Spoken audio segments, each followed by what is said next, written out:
आज हम श्रवण करेंगे श्रीमद् भागवतम के अंतर्गत प्रथम स्कंद अध्याय 6 35 नंबर श्लोक। ओम नमो भगवते वासुदेवाय। ओम नमो भगवते वासुदेवाय। ओम नमो भगवते वासुदेवाय। यमाधिभिर्योगपथे कामलोभ हतो मुहुः मुकुंद सेवया यद्वत् तथात्मा आत्मा अद्धा न शाम्यति। इसका शब्दार्थ इस प्रकार है। यह सत्य है कि योग पद्धति के द्वारा इंद्रियों को वश में करने के अभ्यास से मनुष्य को काम तथा लोभ की चिंताओं से राहत मिल जाएगी, किंतु इससे आत्मा को संतोष प्राप्त नहीं होगा, क्योंकि यह संतोष भगवान की भक्तिमय सेवा से ही प्राप्त किया जा सकता है। बहुत ही सुंदर श्लोक है और बहुत ही सेंसिटिव भी है। ध्यान से इसकी अब एक्सप्लेनेशन को हम श्रवण करेंगे और समझने का प्रयास करेंगे। योग का लक्ष्य है इंद्रियों का संयम, आसन, विचार, भाव, इच्छा, एकाग्रता, ध्यान और अंत में अध्यात्म में लीन हो जाने की यौगिक प्रक्रिया का अभ्यास करके मनुष्य इंद्रियों को वश में कर सकता है। इसमें जो योग का वर्णन है वो ये वाला योग नहीं जिसको हम आजकल योग समझते हैं, जो फिजिकल एक्सरसाइज को। इसको तो अगर योगा बोले तो ज्यादा बेटर होगा। योग जिसको बोलते हैं वो एक आध्यात्मिक क्रिया थी, यह है जिसमें प्रयास करके अलग अलग प्रैक्टिसेस करके मन को कंट्रोल किया जाता है, इंद्रियों का निग्रह किया जाता है। जो आजकल हम योग करते हैं वो तो केवल हम कुछ बीमारियों से फायदे के लिए या स्वास्थ्य हमारा बना रहे, शारीरिक स्वास्थ्य, उसके लिए कुछ एक्टिविटीज करते हैं। यहाँ पर चर्चा है जो वो उस योग की है जिनको हम सुना करते हैं कि योगी जन होते थे, ऐसा कर लेते हैं, फिर अपनी इंद्रियों को वश में करते हैं, जो अलग अलग प्रकार से हमने श्रवण किया है। इंद्रियां विषैले सर्पों के तुल्य हैं और योग पद्धति उन्हें केवल वश में करने के लिए होती है। जो हमारी इंद्रियां हैं, आप जब महाप्रसाद सेवन करते हो भगवान का, तो महाप्रसाद सेवन काल की एक प्रार्थना भी बोलते होंगे। शरीर अविद्या जाल जड़ेंद्रिय ताहि काल जीवे फैले विषय सागरे। शरीर अविद्या जाल जड़ेंद्रिय ताहि काल। हमारा जो मानो ये शरीर है, हमारे पास पूरा अविद्या का इसमें पूरा तंत्र जाल फैला हुआ है, जड़ेंद्रिय ताहे काल। और अलग अलग जो हमारी जड़ इंद्रियां हैं, चाहे वो देखने वाली इंद्रिय, सुनने वाली, समझने वाली, स्पर्श करने की, सारे उसको काल की ओर अग्रसर कर रही है, उसको क्षय की ओर, हानि की ओर अग्रसर कर रही है। तो यहाँ पर यही कहा जा रहा है कि जो इंद्रियां हैं विषैले सर्पों के तुल्य है, जहरीले सांपों से तुलना की जा रही है, और योग पद्धति उन्हें केवल वश में करने के लिए है। और जो वो योग पद्धति है, फिर से एक बार सावधानी से सुनेंगे कि जो आज की डेट में जो हम जिसको योग कहते हैं, उस योग की यहाँ पे चर्चा नहीं है, वो केवल फिजिकल एक्सरसाइजेस तक है। यहाँ पर जिसको योग कहा जा रहा है वो प्राचीन योग विद्या है, जिससे कोई भी व्यक्ति साधना करके लास्ट में समाधि अवस्था तक जाकर पर ब्रह्म का, जो भगवान का ब्रह्म वाला स्वरूप है, उसको दर्शन करता था, जो ज्योतिर्मय स्वरूप। इसके विपरीत नारद मुनि इंद्रियों के निरोध की दूसरी विधि बताते हैं, जो भगवान मुकुंद की दिव्य प्रेमा भक्ति है। और नारद जी एक प्रैक्टिकल गुरु हैं, जो अलग अलग जगह जाकर प्रचार करते हैं भगवान के नाम का, कथा का, कीर्तन का। तो अगर हम उसको आज के परिप्रेक्ष्य में समझने का प्रयास करें, जिससे जल्दी रिलेट होंगे प्रैक्टिकल, तो नारद जी अलग अलग जगह जाके प्रचार करते हैं। दैत्यों के बीच भी जाते हैं, देवताओं के बीच भी जाते हैं, मनुष्यों में भी अलग अलग कैटेगरीज हैं, सब जगह जाते हैं, अन्य अन्य लोकों में भी जाते हैं, किन्नर लोक, गंधर्व लोक, यक्ष लोक, सब जगह। तो वो एक्सपर्ट हो गए हैं प्रचार में। अब उन्हें पता है किसको कौन सी विधि, किसके लिए कौन सा तरीका सटीक होगा। तो नारद जी ने जो इंद्रियों के निग्रह के लिए फिर सेकंड विधि बताई, सरल सी। वो क्या है? भगवान मुकुंद की प्रेमा भक्ति। वे अपने अनुभव के आधार पर कहते हैं कि भगवान की भक्तिमय सेवा इंद्रियों को वश में करने की कृत्रिम विधि की तुलना में अधिक व्यवहारिक और प्रभावशाली है। नारद जी अपने पर्सनल एक्सपीरियंस के बेस पे बता रहे हैं। इसीलिए जहाँ बात आती है श्रीमद् भागवतम वाचन श्रवण की, वहां भगवान के भक्तों को ही प्राथमिकता दी जाती है कि जो भगवान के लिए अनन्य रूप से शरणागत है, जिन्होंने भगवान को ही सरेंडर किया है। क्योंकि जब ऐसे वैष्णव जन, ऐसे गुरुजन उस कथा को बोलेंगे, और इसीलिए कहा जाता है कि कथा से फिर उद्धार होगा हमारे पितरों का, जो जो भी प्रक्रिया है। क्यों? क्योंकि केवल जो भागवतम है उसको कोई रीड कर दे उससे नहीं होता उद्धार। वो उसको जो उसका जो विस्तार करें, जो उसको एक्सप्लेन करें, उस व्यक्ति के आचरण पे वो निर्भर करता है कितना उद्धार होगा और कितना नहीं। इसीलिए कई केसेस में देखते हैं कि लाखों रुपए भी लगाए, कथा भी हुई, और फिर भी वो रिजल्ट नहीं आता है। क्यों? क्योंकि जो वक्ता है उनका आचरण इसमें मुख्य है। जो ठेकेदारी ले रहे हैं उनके आचरण पे ये सब बेस्ड है।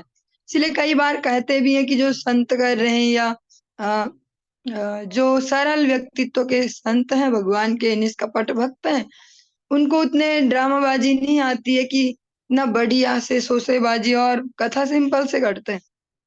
तो कई लोगों के इसमें फिर शिकायत भी होती है कि भैया ये तो ठीक नहीं करते शायद। लेकिन वहां समझना होगा, जो वक्ता है वो ही जिम्मेदारी लेते हैं उस जीवात्मा के उद्धार की। जो उनका आचरण है उसके बेस पे भगवान उनको बीच में लेके, जैसे हम इस जगत में कहते हैं ना, कोई बीच में गवाह बनता है, एग्रीमेंट होते हैं कि भाई बीच में ये गवाह है, इसके जिम्मेदारी पे हम ये कर रहे हैं। तो ऐसे जो वक्ता है उसकी जिम्मेदारी पे उस जीवात्मा का उद्धार होता है। तो वक्ता का जो चरित्र है वो बड़ा स्ट्रांग होना चाहिए भगवत भक्ति में। इसी प्रकार नारद जी भी अपने एक्सपीरियंस के बिहाफ पे कह रहे हैं कि भगवान की भक्तिमय सेवा इंद्रियों को वश में करने की जो आर्टिफिशियल प्रोसेस है, इंद्रियों को वश में करने की, कि भैया जीव को कंट्रोल, हम कुछ नहीं खाएंगे, अब कुछ नहीं खाएंगे, ऐसा कुछ नहीं, कानों को बिल्कुल बंद रखेंगे, कुछ नहीं सुनेंगे, ऐसा उस आर्टिफिशियल प्रोसेस से ज्यादा प्रैक्टिकल भी और इफेक्टिव भी है क्या? भगवत भक्ति, भगवान की प्रेममयी सेवा। इसीलिए बार बार जोर दिया जाता है कि सेवा कीजिए, सेवा कीजिए, सेवा में तन घिसे। मन लगे ना लगे, धन तो फिर थर्ड नंबर पे, पहला तन है, तन लगाइए। भगवान मुकुंद की सेवा करने से इंद्रियां दिव्य रूप से सेवा में लगी रहती हैं। जब भगवान मुकुंद के श्री चरणों में, उनकी सेवा में हम अपनी इंद्रियों को लगाते हैं, इस प्रकार उनके इंद्रिय तुष्टि में लगने का अवसर ही नहीं लग जाता। तो जो एक जगह लग गया, जिस प्रकार गोपियां कहती हैं, उधो मन न भय 10-20, एक जो था वो गयो हरि संग। हमारे पास एक ही मन था, वो हरि के पास चला गया। अब हम आपकी जो ये योग पद्धति है, ध्यान धारणा जो आप सिखाना चाहते हो, वहां कैसे लगाएं? ऐसे ही यहाँ पर भी है। जब हम अपनी इंद्रियों को, इन जड़ इंद्रियों को, अभी कोई इमेजिनरी बात नहीं हो रही कि मन से लगाइए, अभी तन की ही बात हो रही है। अगर इस तन को भी हम लगा के रखें, जितना हम होश में है बिना सोए, उतना अगर हम फोर्सफुली इनको लगा के रखें भगवान की सेवा से रिलेटेड कुछ कार्यों में, तो फिर इनके पास टाइम नहीं होगा, ये कहीं और लगेगा, गपबाजी में लगे ये जीव। अगर उसके पास हमने दे रखा भगवान के नाम का, उसको चस्का लगा दिया जबरदस्ती कि बोलना है तुझे कीर्तन, बोलना है महामंत्र, हरे कृष्ण कृष्ण कृष्ण हरे हरे, हरे राम राम राम हरे, गा के बोलो, अपनी अलग अलग टोन बनाओ कैसे भी, जिसकी जीव को जबरदस्ती ये कराया जा रहा हो, क्योंकि मन तो कभी नहीं करेगा ये करने का। जैसे कि आप सबने सुना होगा, जो गीता प्रेस संस्थान है, उनके जो संत रहे पूज्य भाई हनुमान प्रसाद पोद्दार जी, वो तो यहाँ तक कहते थे नाम जप के लिए कि मन तो कभी नहीं लगेगा, जबरदस्ती लगाओ इसको, जबरदस्ती बोलो भगवान का नाम, मन की टेंशन मत लो कि मन करेगा तब करेंगे, जबरदस्ती बोलो, जबरदस्ती, क्योंकि उसमें भी हमारा मंगल। जब ये जीव वहां लग जाएगी तो कैसे ये मेंढक जैसे टटर कर पाएगी? तो उसकी बहू ऐसे, उसकी सास ऐसे, वो ऑफिस में जो वो व्यक्ति है ना, वो वाला जो चेयर पे बैठता है, उसके घर में ऐसा है, उसका जीवन ऐसा, फिर वहां नहीं लगेगी वो जीव। यही नारद जी भी बोल रहे हैं प्रैक्टिकली।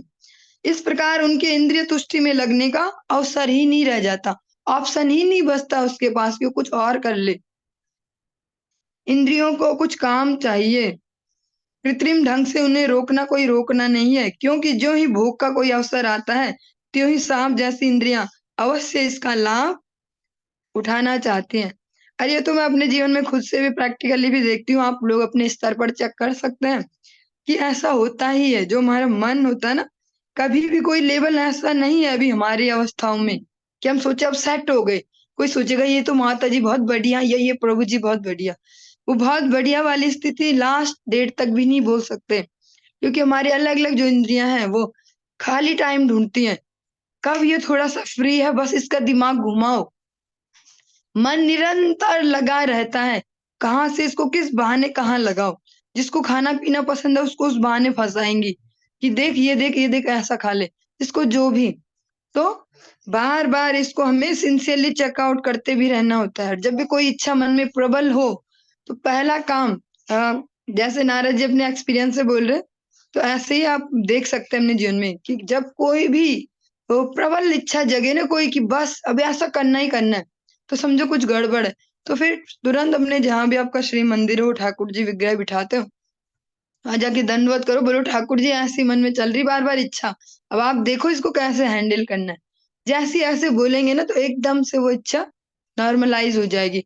वरना मन तो इतना भयंकर, इतना ताकतवर होता है, किसी की भी बुद्धि पलट सकता है। ऐसे बहुत सारे एग्जाम्पल हम इतिहास में सुनते भी हैं और अपने जीवन में तो डेली देख ही रहे हैं। सभी जानते हैं अपने बारे में, जो व्यक्ति जान सकता है वो दूसरा नहीं जान सकता उतना उसके बारे में, है ना। जैसे कई कई एग्जाम्पल्स हैं ऐसे। अजामिल जी का हम प्रसंग लेते हैं, उसमें देखते हैं शौभरी एक मुनि हुए। उन्होंने तो, अजामिल ने तो स्त्री पुरुष मनुष्य का ऐसे संसर्ग देखा और मन में इच्छा जगी। और शौभरी मुनि के लिए कहते हैं उन्होंने तो केवल मछुआ मछुई मछलियों को देखा ऐसे जल में संसर्ग करते हुए, ऐसी इच्छा मन में उत्पन्न होगी। इनके हम एग्जाम्पल ले पा रहे हैं क्योंकि हमें डांट नहीं सकते अभी कि हमारी बेइज्जती मत करो, लेकिन हम अपने जीवन में भी झांक कर देख सकते हैं कि कैसा है हमारा मन। जैसे से स्पेस देंगे, खाली समय जैसे ही होगा और कोई है नहीं आसपास, बहुत स्पीड से एकांत में काम करता है। इसलिए कभी अकेला नहीं रहना है, और अकेले है तो भगवान के नाम के साथ रहिए, कोई कीर्तन गाइए, भगवान का नाम बोलिए। वरना मन हमेशा वो एक मूवमेंट ढूंढ रहा होता है, कब इसको सीधे नीचे, और फिर पश्चाताप होगा, फिर और नीचे जाएंगे। फिर ग्लानि जब होगी ना कि मैंने ऐसा कर दिया, फिर और मन नहीं लगेगा हरि नाम में, फिर और खड्डे में, फिर और खड्डे में। इसलिए कोशिश करें कभी अकेले ना रहे, अकेले हैं तो भगवान के नाम के साथ रहें, और जो आपका श्री मंदिर है उसके आसपास घूमते फिरते रहे, भगवान की कोई ना कोई सेवा में एंगेज रहे। ऐसे ही ढूंढ लो टाइम, अगर फालतू टाइम है तो कहीं पत्तियां ही ढूंढ रहे हो तो पत्तियों की माला बना लो। भगवान के लिए कुछ भी बना सकते हो, अगर रसोई का शौक है कुछ भी बनाओ, कभी कुछ भी सोचते रहो, लेकिन बिजी रहना सबसे ज्यादा जरूरी है। जो एकांत जिसने दिया अपनी इंद्रियों को, फिर वो गया काम से। इंद्रियां सांप जैसे अवश्य इसका लाभ उठाना चाहती है। जो अनियंत्रित इंद्रियां वो फिर मौके का फायदा उठाना चाहती है, और ये हर लेवल पे है। ये किसी भी आप ऊपर किस कैसे भी लगे कि हम तो अभी 10 साल वाले भक्त हो गए, 10 महीने वाले हो गए, 20 साल वाले, कभी भी कैसे भी हो सकता है। इसके बहुत सारे ही एग्जाम्पल हैं। कोई भी गुरुदेव ने, जो मैं अपने पर्सनल उससे बोलूं तो आज से लगभग 10 10 11 साल नहीं, 11 साल 12 साल हो चुके हैं। एक दिन मैंने गुरुजी को ऐसे फोन किया, बहुत परेशान सा मन था। मैंने कहा कि गुरुजी ऐसे कैसे होगा कि सब फिट, अब हम ठीक हो गए। बोला ऐसा कभी भी नहीं होगा, मरते दम तक लास्ट मोमेंट तक प्रयास ही करना है कि हम लगे रह पाए। ऐसा कोई पॉइंट नहीं आएगा जब हम सोचे अब ठीक है, अब हम भक्त हो गए, अब हम सेट हो गए। उन्होंने अपने स्वयं में मुख से बोला तो कुछ बात ही होगी उसमें। इसलिए बार बार हमें चेक करते रहना अपने दिमाग को, किस बहाने कहाँ डुबाना चाहता है। जो मन है वो अलग अलग बहाने ढूंढेगा, प्रतिष्ठा के अलग अलग बहाने ढूंढेगा, और अपनी तारीफ के, या कैसे भी बहुत सारे वो छेद ढूंढता ही रहता मन। कभी एकांत के बहाने, ऐसे किसी की चुगली कर लो। अगर दुनिया में चुगली करने की हैबिट थी तो भक्ति राज्य में भी होगी, फिर भक्तों में दुर्गुण ढूंढेंगे। अ, लेकिन हमें ध्यान रखना होगा कि परफेक्ट केवल भगवान ही हैं।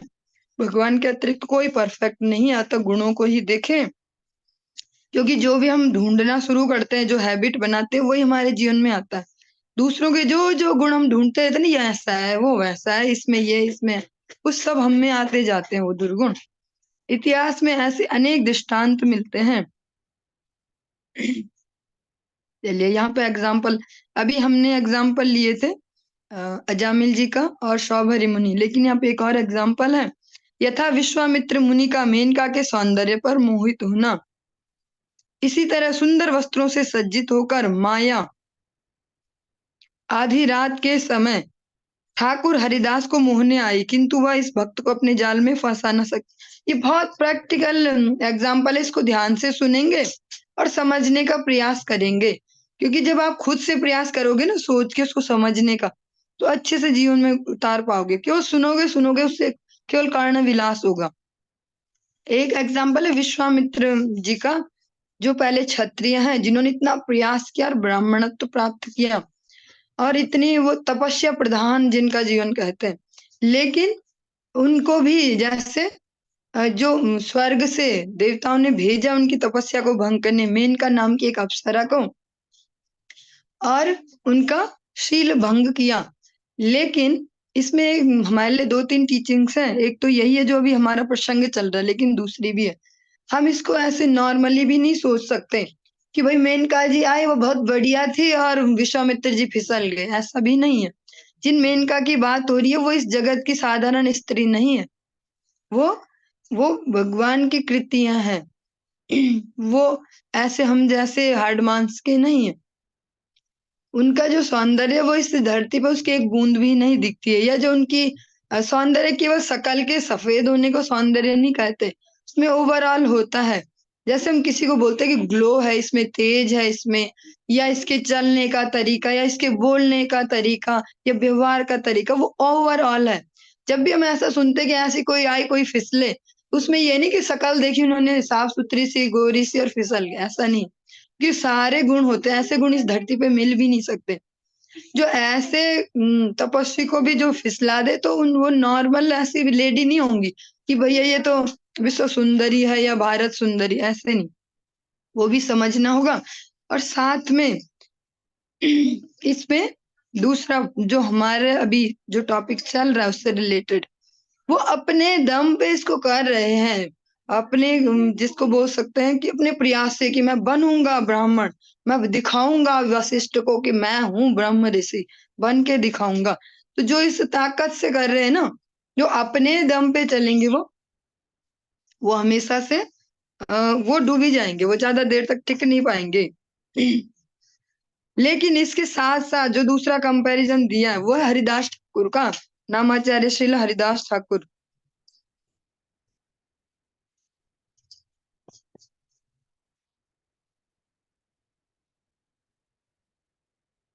नामाचार्य हरिदास ठाकुर का आप सभी ने चरित्र श्रवण किया था सायकालीन कक्षा में। आपने उनके चरित्र में सुना था 2 बार उनकी ऐसी परीक्षा हुई थी जैसी विश्वामित्र जी की हुई। एक बार तो कोई नॉर्मल लेडी भी नहीं बोल सकते उनको, उनमें भी जो विशेष सौंदर्य प्रधान जो वैश्यावृत्ति का कार्य करते हैं, ऐसे जो जो इसमें एक्सपर्ट ही है कि कैसे किसी पुरुष का सील भंग किया जाए, उसको ही भेजा गया, और वो भी अंधाधुंध धन देके। मोटिवेशन भी फुल है और सब कुछ गुण भी है। हरिदास ठाकुर के सील को वो भी भंग न कर पाए। और वहीं आपने दूसरा प्रसंग सुना था, स्वयं माया देवी उनके लिए इसी प्रकार से आई उनका सील भंग करने, परीक्षा लेने। लेकिन उनका जो निरंतर नाम जप है, भगवत नाम का जो आश्रय है, भगवान की सेवा में जो रुचि है, उसके कारण वो उनके मन में थोड़ी सी हलचल भी नहीं दे पाई।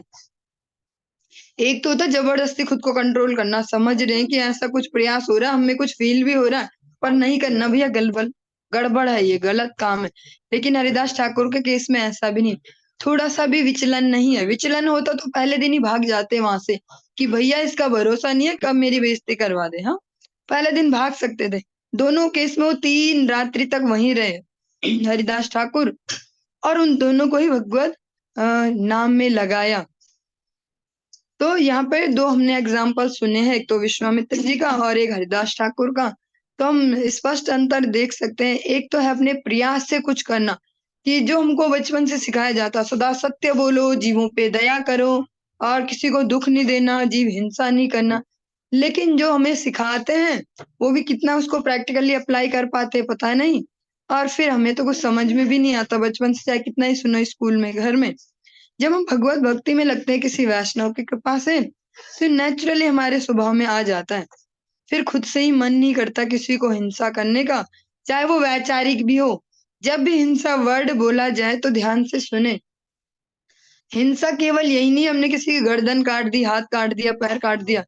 जो हम किसी को वो क्लेश देते हैं ना, मानसिक प्रताड़ना, वो भी हिंसा में ही आती है, और वो ज्यादा बड़ी हिंसा है। तो फिर जब हम भगवत भक्ति में आते हैं तो हिंसा नहीं करते हैं, किसी को क्लेश नहीं देते। तो फिर जो सुंदर गुण है वो हमारे जीवन में स्वयं आते हैं। भगवान की भक्ति में लगने से अलग से प्रयास नहीं करना होता है। भाव यह है कि भगवान की भक्ति में सेवा के बिना न तो योग पद्धति न ही शुष्क चिंतन कभी सफल हो सकता है। भगवान के आश्रय के बगैर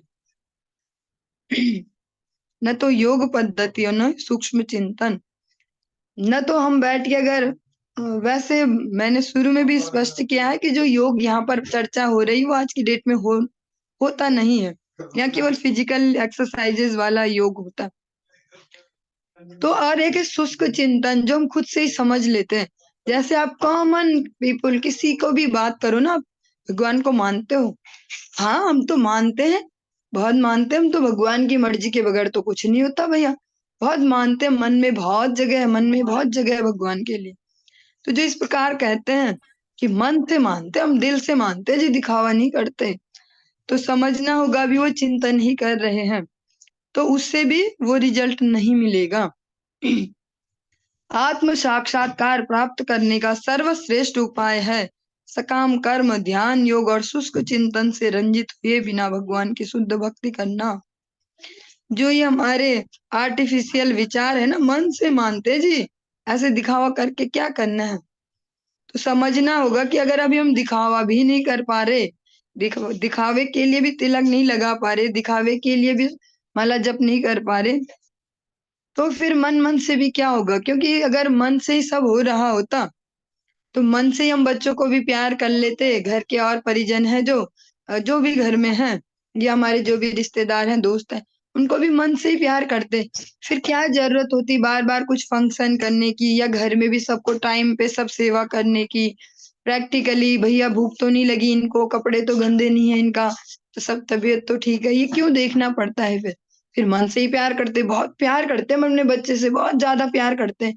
जब वो बोलता माँ भूख लग गई, बेटा मैं तुझे बहुत प्यार करती हूँ, प्यार से बड़ी कोई चीज है, मैं तो तुझे प्यार ही करती हूँ, रोटी का क्या करेगा तू, मैं बहुत प्यार करती हूँ तुझे।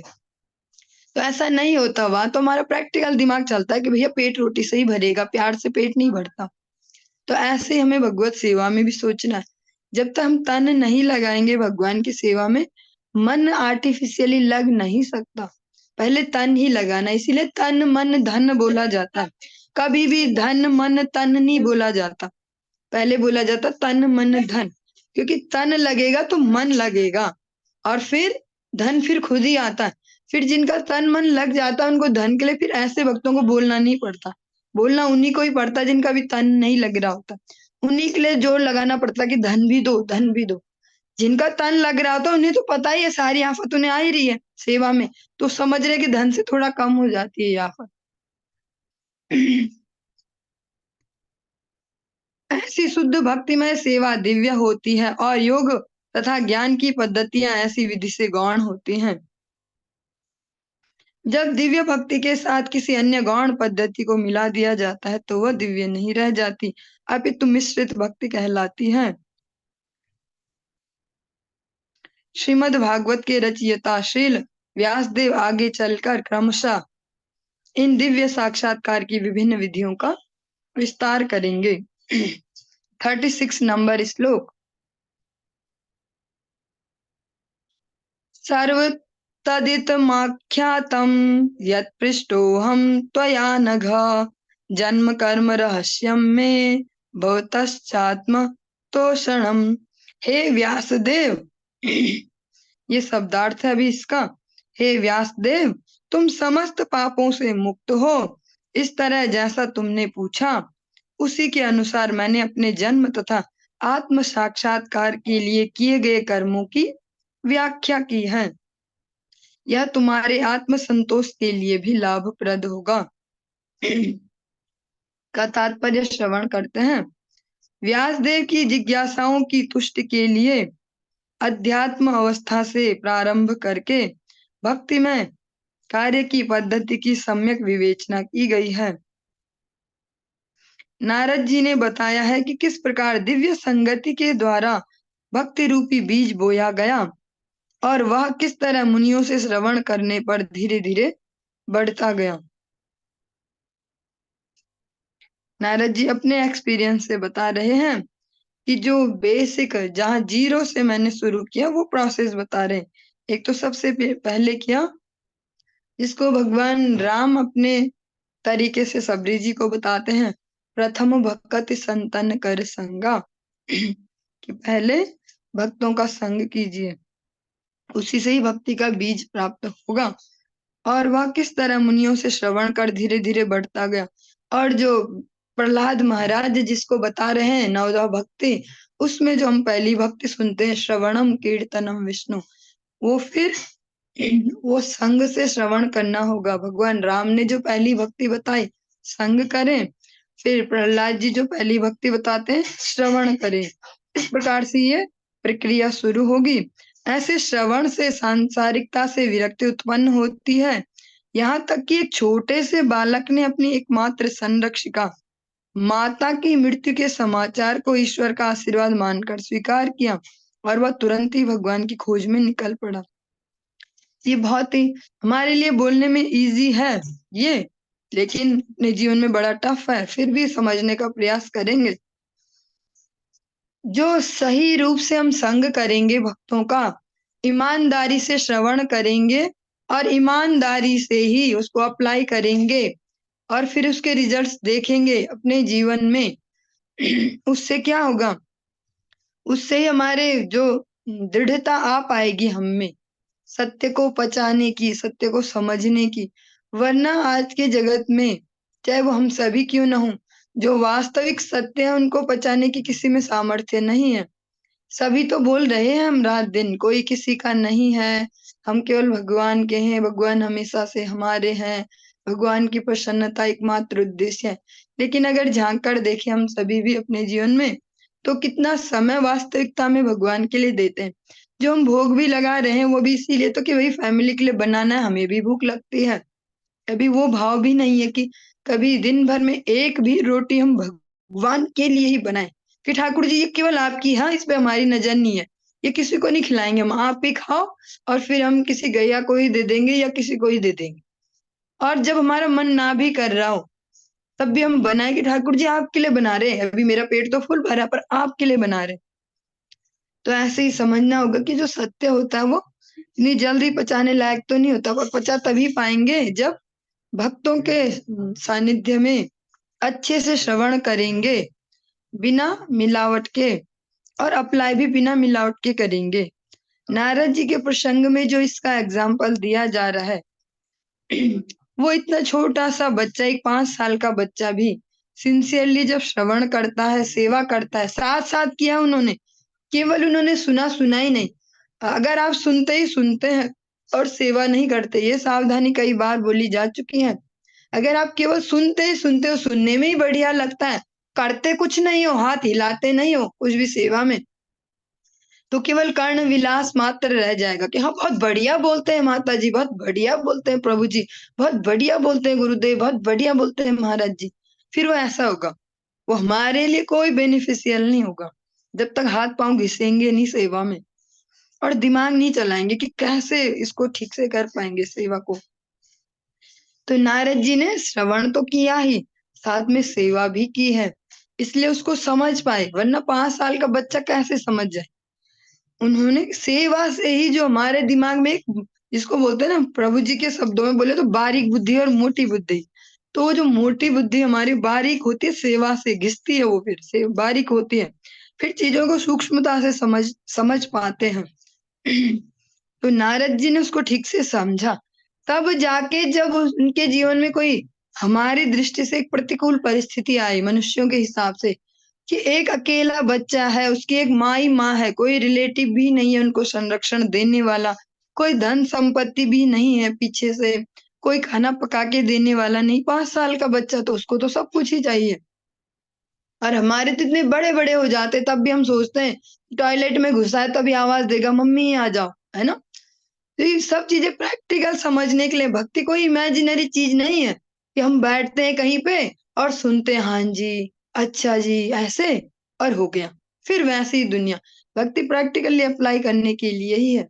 इसीलिए इसको कहा गया जो भागवत धर्म है ये उनके लिए है जो इस जगत के सो कॉल्ड धर्मों से थोड़ा ऊपर उठना चाहते हैं।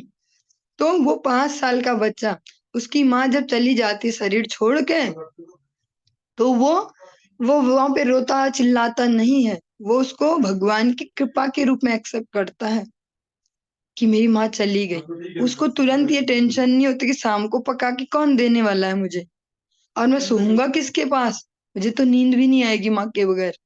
और वो इतनी टेंशन नहीं लेता कि कहीं भूत ना आ जाए, कहीं बाघ ना आ जाए, कहीं ये ना हो, कहीं कुत्ता ना आ जाए।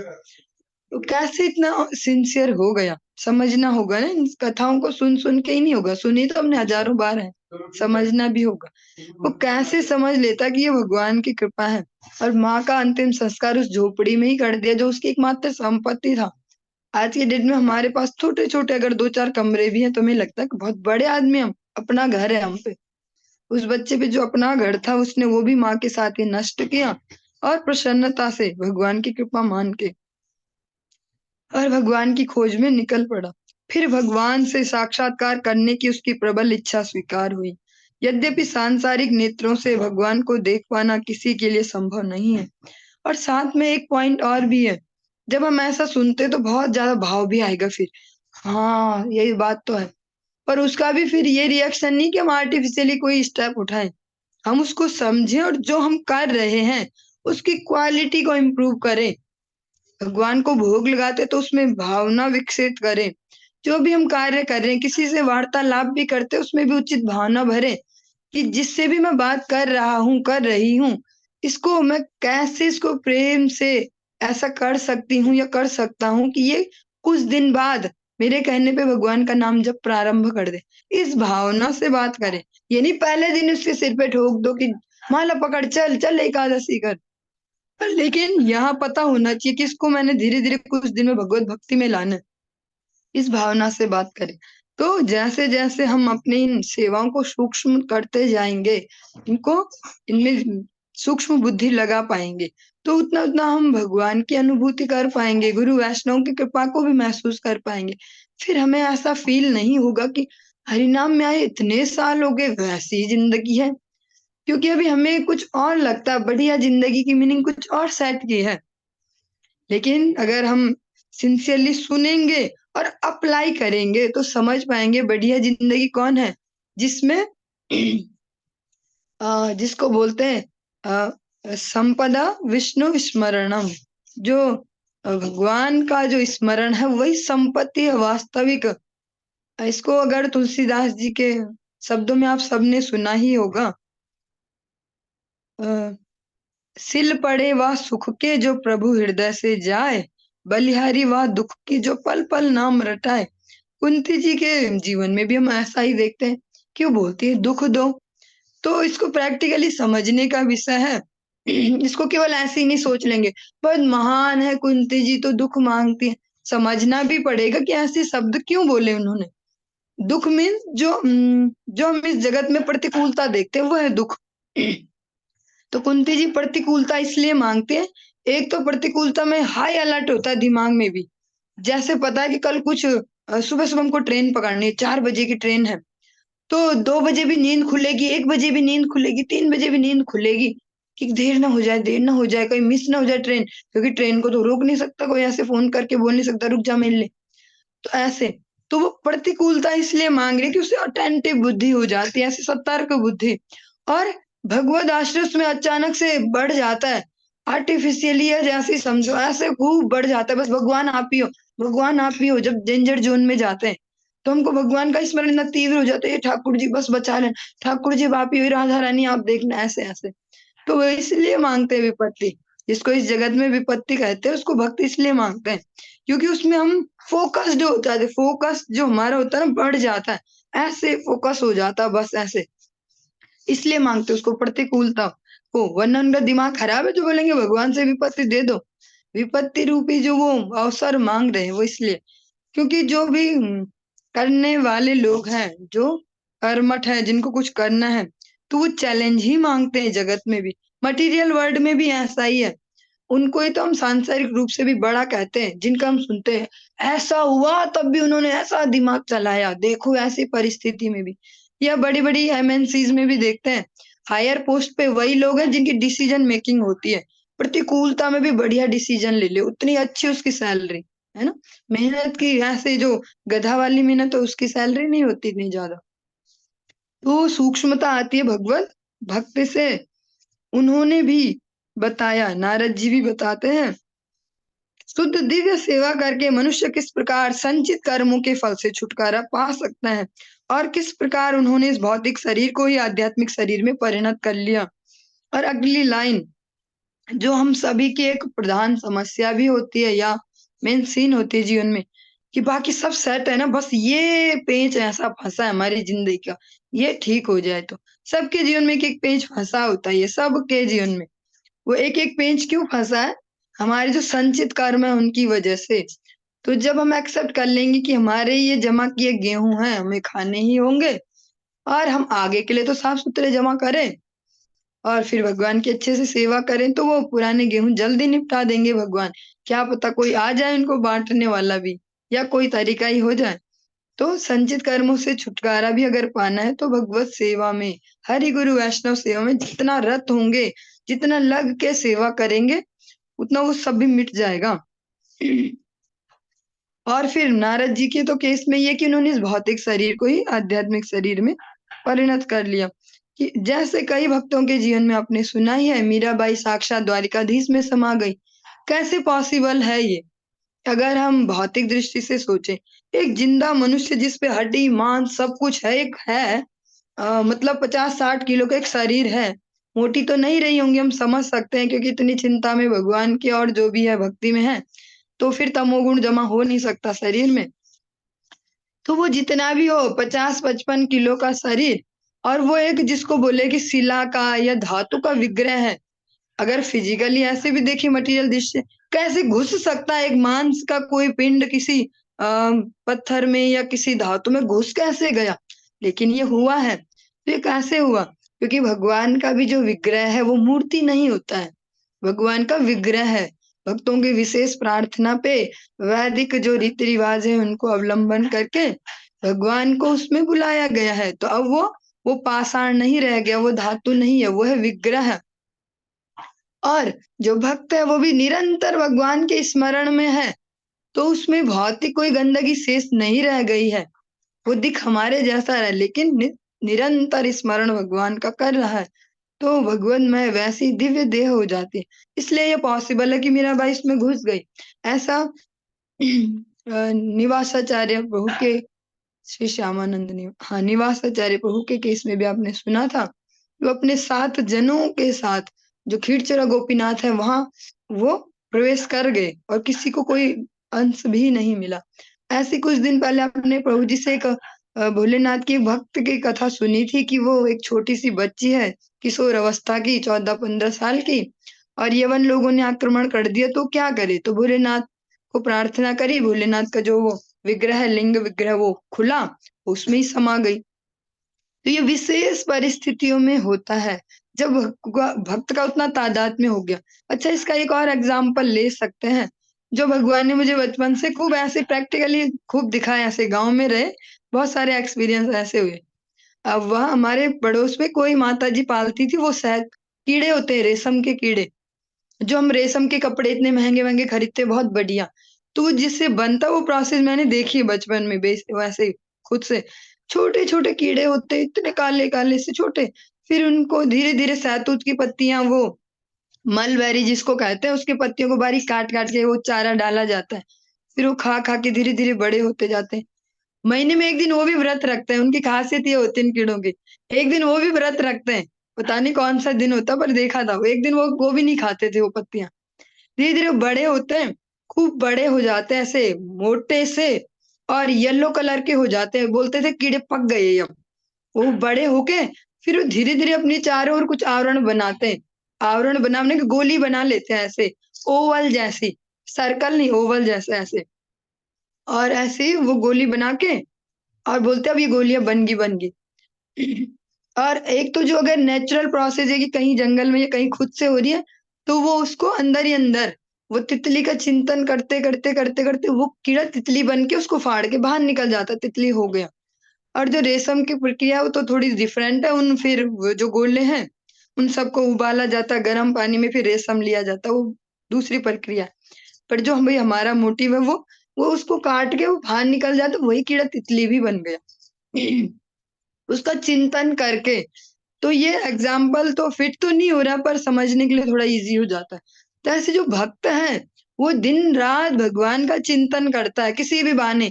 आज ये प्रोग्राम, आज ये कथा, आज ऐसा माला भी करनी ज़रूरी है, ये भी करो, वो भी करो।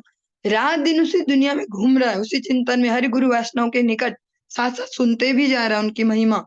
केवल एक कर्मी की भाँति नहीं कर रहा उस कार्य को गधों जैसे कि करो, करो, करो, करो। समझ भी रहे उसको सूक्ष्मता से, तो इसलिए वो देह भी वैसी हो जाती है। जैसे ध्रुव जी के केस में, प्रहलाद जी के केस में, उनकी मृत्यु ऐसी नहीं हुई वो, उनके लिए तो मृत्यु देवता स्वयं आए कि भैया मेरी भी इज़्ज़त रखो, कि दुनिया में मृत्यु आती है। ऐसे हम देखते हैं अपने आचार्य वर्ग में, खुद से डिफाइन कर पाते कब शरीर छोड़ना है, कैसे शरीर छोड़ना है। तो उनकी देह भी जितना वो भगवान के चिंतन में रहते हैं, वैसी दिव्य आध्यात्मिक देह होते जाती है। केवल आध्यात्मिक शरीर को ही भगवान के आध्यात्मिक परिमंडल में प्रवेश मिलता है, और केवल शुद्ध भक्त ही भगवत धाम में प्रवेश पाने का अधिकारी होता है। एक बार एक माता जी हैं, गुरुदेव की आश्रित हैं। उन्होंने बड़ी एज में उनका आश्रय लिया है, तो वो इस प्रकार से नहीं समझ पाती जैसे हम लोग चर्चाएँ करते हैं जिस प्रकार से, वो ऐसे ही लेते हैं कि कुछ सत्संग है, मेरे गुरु बना रखे हैं और लहसुन-प्याज़ नहीं खाना है, थोड़ा माला जप करनी है। तो काफ़ी समय हो गया इस घटना को भी, लगभग 13 वर्ष ही हो गए। गुरुदेव की आविर्भाव तिथि का ही कुछ कार्यक्रम था यहीं, तो बैठी थी और सभी बैठे थे भक्त, और बातचीत चल रही थी ऐसे। तो गुरुदेव ने बोला, "मैया, चाय छोड़ दी?" गुरुजी चाय तो नहीं छोड़ सकते ना, हम लोग यहाँ ठंडी जगह के लोग हैं, यहाँ चाय कैसे छोड़ेंगे, हम तो मर जाएँगे यहाँ। यहाँ तो हमें पीनी ही पड़ती है। तो गुरुदेव ने बोला कि मैया, अब तो समय हो ही रहा है ना, आपको जाना ही है अब तो इसके बाद। जाने की तो तैयारी है, तो जाने लायक तो बनो। भगवान के धाम में कैसे जाओगी? वहाँ चाय कौन पिलाएगा तुम्हें? तो यहीं छोड़ दो ना इसको। तो वो फिर मुझे बहुत सुंदर लगा वो एग्ज़ाम्पल, कि हमें भगवान के धाम जाना है तो हमें यहाँ से ऐसा होना पड़ेगा ना, वरना हमें नहीं बुलाएँगे वहाँ। जैसे इस दुनिया में भी देखते कोई भी बड़े एग्ज़ाम्स होते हैं, तो बच्चे उसके लिए सालों-सालों से मेहनत कर रहे होते हैं, कि भैया मुझे तो ये वाला एग्ज़ाम देना है, ये एग्ज़ाम क्रैक करना है। तो वो 9th-10th से ही लग जाते हैं। अभी एग्ज़ाम होगा 4-5 साल बाद, लेकिन अभी से उनका सोना, उठना, बैठना सब वैसा ही हो जाता है उस एग्ज़ाम के लिए, उस 1 दिन के लिए, उस 2 ढाई घंटे के लिए वो अभी 5 साल से लगे हैं रात-दिन।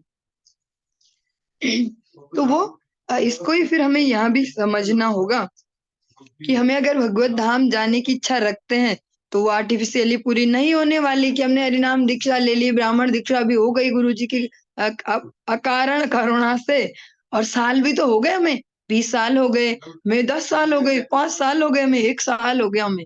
ये कोई वहाँ मायने नहीं रखेगा, मायने रखेगा जो हमारी सूक्ष्मता है, जो हम अपने को वैसा कर पा रहे हैं अपने आचरण को वहाँ रहने लायक। जैसे इसका एक अजीब-सा एग्ज़ाम्पल लेते हैं, अजीब-सा ही है वो। जो होटल होते हैं बड़े-बड़े, ऐसा स्टार, वैसा स्टार, वहाँ हम जैसे अजीब-अजीब लोगों को एंट्री भी नहीं मिलेगी। अगर मैं ऐसे ही चले जाऊँ अपने स्टाइल में, मुँह उठा के, बोलेंगे निकल लो यहाँ से, अभी खुले पैसे नहीं है, घुसने नहीं देंगे। तो ऐसे ही भगवान के धाम में भी उनको ही घुसने दिया जाता है जिनमें उतनी दिव्यता है, जिन्होंने उतना आचरण शुद्ध कर लिया है। तो एक जन्म का तो ये खेल नहीं है, पर कभी न कभी तो शुरू करना ही होता है। बच्चों के वो एग्ज़ाम होते 4-4 5-5 साल बाद, लेकिन वो तैयारी कर रहे होते हैं हर दिन उसी दृढ़ता से कि मुझे बस करना है इसको पास। तो ऐसे हमें निरंतर अपने सेवा भाव को चेक करना होगा, अपने बोलने को चेक करना होगा, अपने सोचने को, हर तरीके से जो जो भी आप सब खुद जानते ही हैं सारे विषय, तो हमको खुद को चेकआउट करना होगा कि मेरे जैसे को वहां आने देंगे क्या। तो बस थोड़ा सा इतना सोचते चलेंगे तो सुधार होते ही जाएगा। दिव्य अनुभूति के सारे रहस्यों का अनुभव नारद जी स्वयं करते हैं। अतः ऐसे प्राधिकारी व्यक्ति से सुनकर ही भक्तिमय जीवन के फलों का कुछ अनुमान लगाया जा सकता है। और नारद जी इसमें कुछ भी अभी अतिशयोक्ति अलंकार यूज नहीं कर रहे कि हनुमान की पूंछ में लगन न पाई आग और सारी लंका जल गई, गए निशाचर भाग। बचपन में हमको पढ़ाया गया था ये अतिशयोक्ति अलंकार। पूंछ में आग भी नहीं लगी और लंका जल गई और राक्षस भाग गए। तो नारद जी इस प्रकार से वर्णन नहीं कर रहे। अब ये दो सिंसियर लोगों की टॉकिंग है, नारद जी और व्यास देव दोनों ही भगवान के प्रतिनिधि है, तो वो कुछ भी एक्स्ट्रा नहीं बोल रहे खुद को।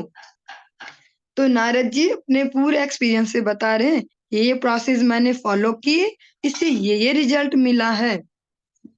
तो इससे हम कुछ इसको हम इससे फिर कुछ अनुमान लगा पाएंगे कि अगर हम भी थोड़ा सिंसियर होते हैं डेली लाइफ में अपनी भक्ति के प्रति, तो हम देखते हैं हमारा भौतिक जीवन भी ठीक ही होते जाता है।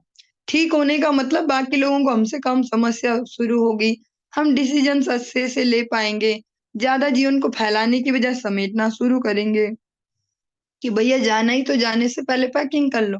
जब हम कहीं जाते हैं कुछ दिनों के लिए, तो हम फैला फैला नहीं करते, वहां कपड़ों को भी तमीज से अपने बैग में ही रखते हैं। ये नहीं कि किसी के बिस्तर पे फेंक दिए जहाँ रिलेटिव के यहाँ गए हैं, और सब कुछ ऐसे फैला फैला के नहीं रखते, तमीज से रहते हैं। ऐसे जब समझेंगे इस जगत में भी कुछ टाइम के लिए है और कब वापसी का टिकट है वो भी नहीं पता, तो फिर यहाँ भी सरल करेंगे जीवन को, ज्यादा फैलाएंगे नहीं, चाहे रिलेशन है चाहे जीवन शैली है, उससे भक्ति इजी हो जाती है। अतः ऐसे प्राधिकारी व्यक्ति से सुनकर ही भक्ति जीवन के फलों का अनुमान लगाया जा सकता है, जिनका सही सही उदाहरण वेदों के मूल पाठ में भी मुश्किल से मिल पाता है। और ये जो दूसरी लाइन है बड़ी सुंदर है, समय होते जा रहा है फिर भी जल्दी समेटते हैं। अगर हम खुद से वेद पढ़ने जाएं कि भैया ये तो वेद तो अपौरुषेय है, भगवान की श्वास से निकले, लेकिन हम वहां से भी ये नहीं सीख पाएंगे जो कोई भक्त हमें प्रैक्टिकली समझा पाएगा, क्योंकि वो तो रिलेट कर रहा होगा ना हमारी डेली लाइफ से कि आप ऐसा करते हो तो ऐसा मत करो, या ऐसा नहीं करते हो तो ऐसा करो, है ना। उनमें प्रत्यक्ष रीति से कुछ भी विवेचित नहीं मिलता, क्योंकि वेद आपको नहीं बता पाएगा कि अगर आपका हरिनाम में मन नहीं लग रहा तो आप क्या गड़बड़ कर रहे होंगे, या आपके जीवन में कुछ ऐसा चल रहा है तो आप क्या कर रहे होंगे, वो अनुमान करके नहीं बता पाएंगे। लेकिन जो भक्त हैं वो प्रैक्टिकली बता पाएंगे, अच्छा ऐसा लग रहा है तो जरूर आप कुछ ऐसा कर रहे होंगे। अतः श्रीमद् भागवत समस्त वैदिक साहित्य रूपी वृक्ष का परिपक्व फल है। तो जो भागवतम है, इसमें भागवतम में जो भी कलेक्शन है ये, वो सारे भक्तों का एक्सपीरियंस है, प्रैक्टिकल एक्सपीरियंस, भगवान के साथ जो उनके व्यवहार है उनके बारे में, भगवान और उनके भक्तों का जो आदान प्रदान है उसका ही तो वर्णन है भागवतम में। अतः क्या है, ये परिपक्व फल है, वैदिक साहित्य का परिपक्व फल। अब इसमें कुछ भी ऐसा नहीं रह गया कि अभी हमें पाउडर डाल के इसको पकाएंगे, ये करेंगे या कुछ करेंगे, ये कंप्लीट है। और इसको अगर हम ठीक से श्रवण करते हैं, नित्य भागवत सेवा है, तो नष्ट प्राय अभद्रेशु होना निश्चित है। जो भी अननेसेसरी है हमारे जीवन में वो नष्ट होगा ही होगा। हो सकता है कुछ भक्तों को उसमें कष्ट भी हो, लेकिन वो उनका ही नष्ट होगा जो उसके लिए तैयार होते हैं। नष्ट प्राय अभद्रेशु, जितना भागवत जी के प्रति हम सिंसियर होते जाएंगे उतना हमारे जीवन से अभद्र नष्ट होते जाएंगे। अभद्र मीन्स जो हमारे लिए मंगलदायक नहीं है। इसमें ये बात नहीं है कि जो हमें अच्छा नहीं लगता वो नष्ट होगा, नहीं, जो हमें अच्छा भी लगता होगा पर हमारे लिए अच्छा नहीं होगा वो भी नष्ट होता है। तो सावधानी से भागवतम सुने और उसको अप्लाई करें और उसके रिजल्ट्स भी जीवन में देखें। और जब वो रिजल्ट्स आ रहे हो तो पीड़ा कम अनुभव करें, प्रसन्नता अनुभव करें कि भगवान की कृपा से हो रहा है। अगर आप भागवत जी के आश्रय में हैं तो भगवान ही है ये साक्षात, तो आपके जीवन में जो भी चल रहा है फिर भगवत कृपा से ही चल रहा है। उसको अच्छे से एक्सेप्ट करें और सिंसियर बने। अपने डेली जो भगवत भक्ति है, डेली भगवत भक्ति, हर दिन एक नए उत्साह से भगवत भक्ति में लगे। चलिए। इसी प्रार्थना के साथ आज इसको यहीं पर ही विराम देते, कल कंटिन्यू करेंगे। हरे कृष्ण।